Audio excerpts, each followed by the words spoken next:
Hey guys, what's up? Welcome back to my channel. So in today's video, we're going to be making some peanut butter banana chocolate chip granola bars. These bars were so freaking good, y'all. Like, oh, I don't know. I found this recipe on Pinterest too because I don't know, for some reason I just been obsessed with Pinterest and just baking and everything. Like, y'all should see my pantry. I have so many different type of like baking products and stuff. I'm like, what am I turning into now? So first things first, I just took some, it was like a big chocolate bar. I used dark chocolate, but you can use any type of chocolate that you prefer.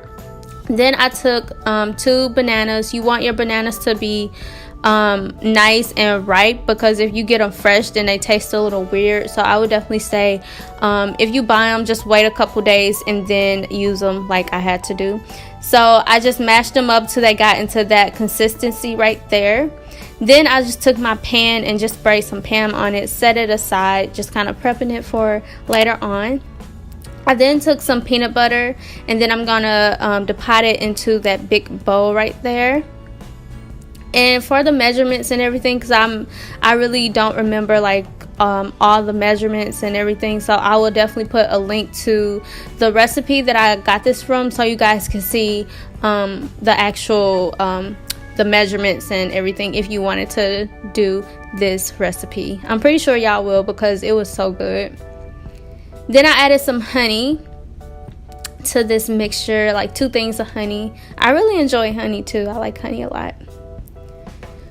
I also took some vanilla. Fun fact about me, I love vanilla, y'all. Like, I love the way it smells. I love the way it tastes. That's why I pretty much just used that whole bottle, whatever was left.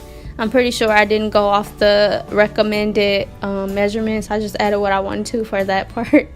And then I put it into the microwave for 30 seconds. Really more so to kind of melt that peanut butter so it'll be easier to mix all the ingredients together. So then I mixed everything together, and then I'm just going to pour the peanut butter mixture into the banana mixture and then mix all of that up. Then we're going to add some brown sugar and mix that up. We're doing so much mixing, y'all. Oh my god. So much mixing. So you want to mix all of that until everything is kind of nice and smooth. In a big bowl, we're going to do our dry ingredients. So we're going to do some oats, we're going to do some Rice Krispies, and we're also going to do some dark chocolate and also some raisins. It's just dried cranberries. And then you're going to mix that together. You guys, huge tip.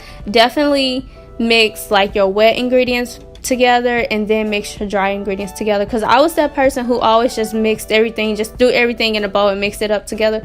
But I would definitely recommend doing it like mixing all of your wet stuff first and then your dry stuff, because I don't know why, it just tastes so much better. Like, you can really taste all the flavors so much better when you do it that way. Like, I'm just obsessed with doing it that way now. So I would definitely recommend, say, mix your wet and then mix your dry and mix them together and be happy. So then I'm just gonna put that mixture into that pan and just kind of flatten it out into a nice even surface, whatever, I don't know.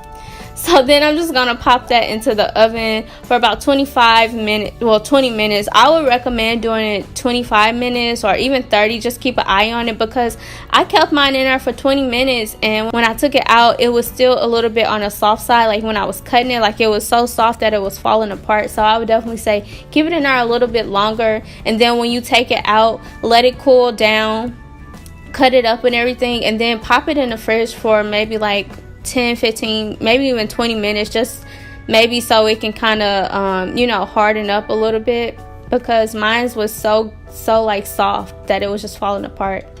So then I just cut it up and just cut it up into some rectangles, and pretty much that was it, you guys. This recipe was really easy to make. It only took me maybe about 20 minutes to do everything, and I don't know, it was just a good recipe. I definitely recommend it. I would definitely make it again. It's a good snack to have throughout the week. So I hope you guys try this. If you do, please let me know.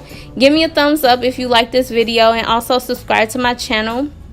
And until next time, look at me. I can't even put it in the fridge and let it go.